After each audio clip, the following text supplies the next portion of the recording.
I no longer work at the hospital. I transferred out 6 months ago, but I still wake up at 3 a.m. expecting to hear that sound. The latch clicking open. I was on the night shift for 3 years. I thought I'd seen it all. Code blues, death rattles, patients talking to things that weren't there. But nothing ever got to me like the morgue door. It started with a simple mistake. Or so we thought. One night, around 3 a.m., I was doing my rounds when I saw it. The door to the morgue slightly ajar. It wasn't wide open, just enough that you could see the dim emergency light inside. Now, the thing about hospital morgues is that they're always locked. Not just to keep people out, but to keep things in. Not for supernatural reasons, of course. Bodies deteriorate, fluids leak, all that. Protocol says the door stays locked at all times. I figured someone had forgotten to close it properly, so I shut it, turned the key, and went about my night. Next night? Same thing. And the night after that. Every single night, at exactly 3 a.m., I'd find the morgue door open.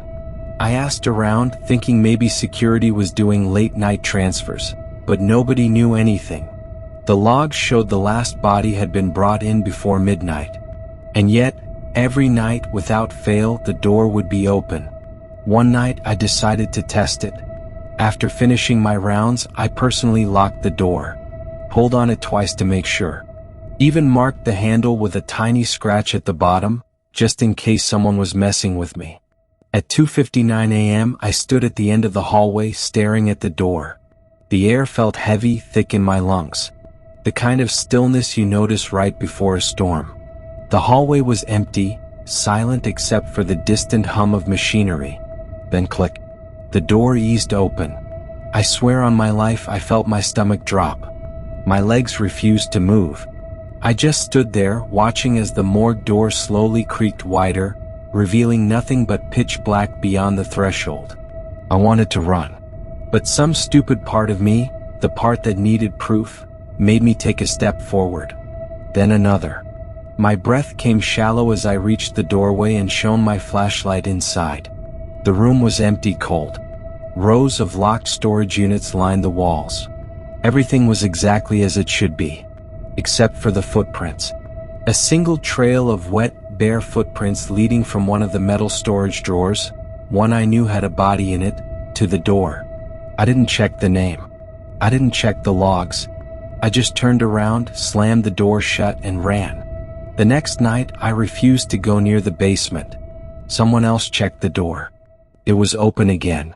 I don't know why I stayed at that hospital for as long as I did. Maybe I told myself it was all just a prank, a faulty lock, my imagination. But deep down, I knew. Something was walking out of that morgue every night.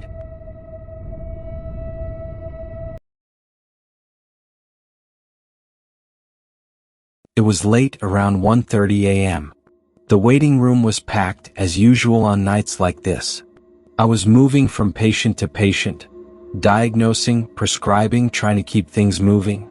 After finishing with an elderly man complaining of chest pain, I went back to my room for a quick moment to gather myself. That's when she walked in. The door opened softly and a woman stepped inside, cradling a little girl who couldn't have been older than 3. The child looked pale, her breathing shallow. The woman's face was filled with desperation.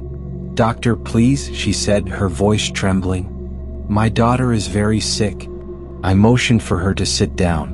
She gently placed her daughter on the chair in front of me. The girl looked frail, her chest rising and falling with effort.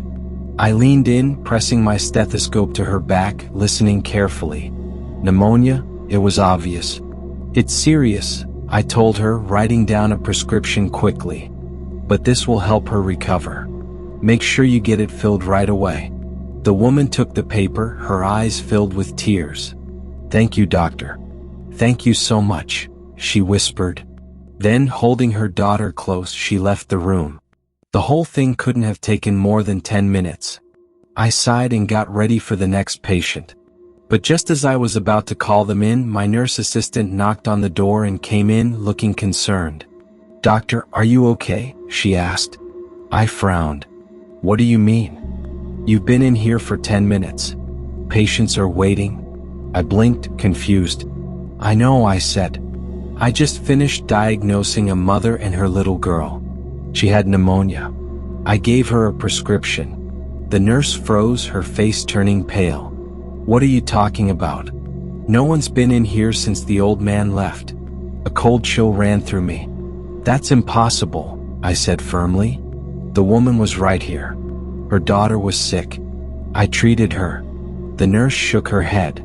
Doctor, I've been standing by the door the whole time. No one went in or out. I felt my stomach twist as she pulled out her phone. Let me show you the camera footage, she said, her voice shaking. She played the clip and my heart dropped. The footage showed me sitting at my desk, speaking to an empty chair. My hands were gesturing like I was talking to someone, but there was no one there. I stared at the screen, my chest tightening. This can't be right. I saw her, I heard her. The nurse didn't say anything, but the look on her face said enough. She was just as shaken as I was. I couldn't stay in that room any longer. My hands were clammy, my heart pounding. I grabbed my coat and left the hospital without saying another word. The next day I couldn't stop thinking about it. I asked a colleague about what had happened, and that's when I learned the truth. A year ago, a woman had come to the hospital with her sick daughter. The girl had pneumonia, but the mother didn't have any money to pay for treatment. She begged, cried, even got down on her knees, but no one helped her. The hospital turned her away. The next day, her daughter died in her arms. Consumed by grief, the woman returned to the hospital. Right in front of the building, she poured gasoline over herself and lit a match. She died screaming, her daughter's name the last thing she ever said. I felt sick. My mind kept replaying what I had seen, the woman's face, her voice, the desperation in her eyes. It felt so real. Too real. To this day I can't explain it. Was it guilt? A cry for justice? Or something else? I don't know. All I know is I'll never forget her face. Or the way she whispered, "Thank you. And I'll never work another night shift again."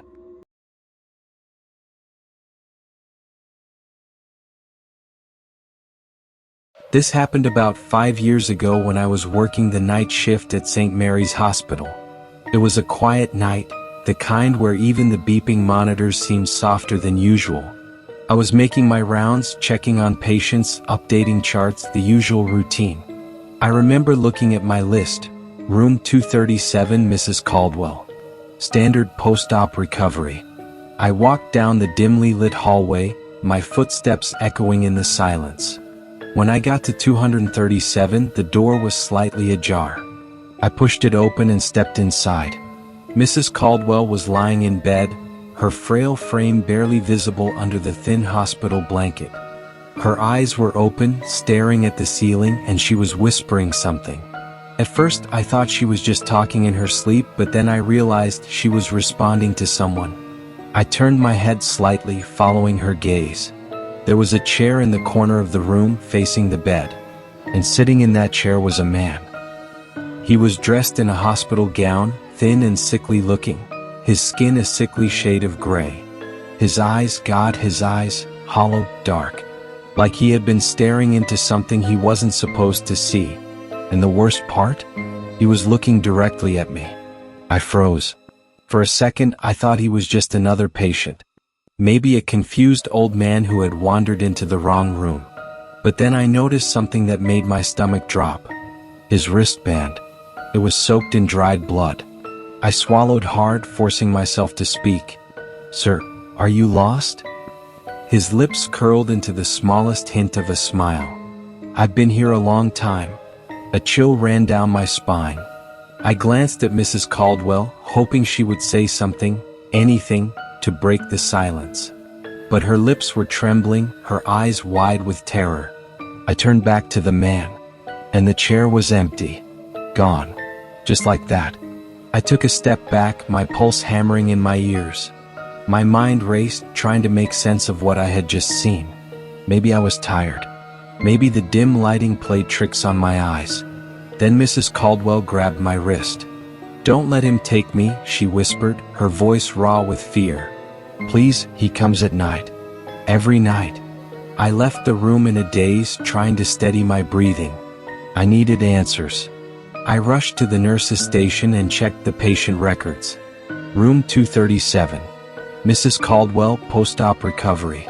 No mention of another patient. No sign of anyone being transferred or discharged from that room. I went back, determined to prove to myself that it was just my imagination. But when I stepped inside, I felt it. The air was thick, heavy.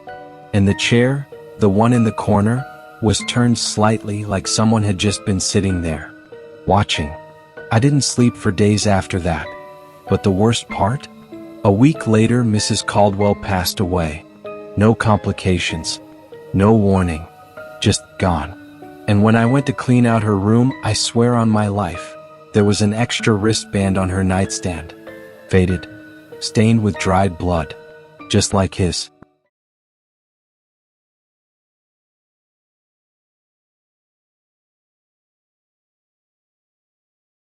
Hospitals are supposed to be places of safety and healing. But for months, St. Augustine's Hospital became a place of fear and mystery. Every week, 3 patients would vanish during the night. There were no alarms, no signs of struggle, just empty beds, sheets tossed aside, and IV lines left hanging. The staff was confused and scared. At first, they thought patients had wandered off, or that it was some kind of error. But as the weeks went by, it became clear. Something was terribly wrong. The disappearances always happened at night. Nurses started refusing night shifts. Patients stayed awake, too scared to sleep. Some whispered about ghosts or curses, saying the hospital was haunted. Even the police got involved, setting up cameras and posting guards. But it didn't help. The patients kept disappearing, and the cameras showed nothing out of the ordinary. One moment the beds were full. The next they were empty. This went on for months and nobody could figure out why. The town was buzzing with rumors. People stopped going to the hospital unless it was an emergency. The staff was quitting one by one. Those who stayed, they were too scared to walk the halls alone. Finally, after weeks of investigation, the police noticed a pattern. The disappearances always happened during the same shift. A night shift covered by a security guard named Samuel Gray. He had joined the hospital only 7 months earlier. Samuel was quiet and polite and no one thought much about him. But something felt off. A young nurse grew suspicious and reported Samuel's odd behavior. The police started watching him closely. That night at 3 a.m. they caught him. Samuel was dragging a sedated patient toward the basement. When they followed him, they found something horrifying. The basement had been turned into a ritual site. Symbols, drawn in blood, covered the walls, and there was a strong, rotting smell. It was clear this was where the missing patients had been taken. Samuel confessed everything. He was part of a satanic cult and had been offering patients as sacrifices. He caused the power outages to avoid being seen and used the dark, quiet hospital as his hunting ground. After Samuel was arrested, St. Augustine's was shut down for good. The staff left. The building was abandoned. And the town? It tried to forget what happened there. But the memory of the disappearances, and the darkness that had taken over the hospital, would never fade.